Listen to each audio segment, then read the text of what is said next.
and this is a social media point, we got to be careful about the seduction of comparison, man.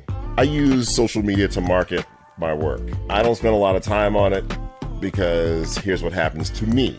This may not happen to you, but this happens to me. I go on, I post something about some business, or I do a 2-minute video on some topic. And then I start scrolling. I'm like, oh man, that's cool. Kev was speaking at so-and-so. Oh man, Kafele spoke at this conference.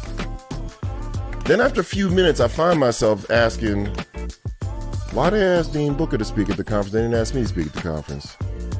Or man, I thought I spoke in front of an audience of 500, but Rudy Kafele spoke in front of an audience of 2,000. And now I go from feeling good about what I did, I'm starting to feel like crap. And then I just start feeling more and more like crap.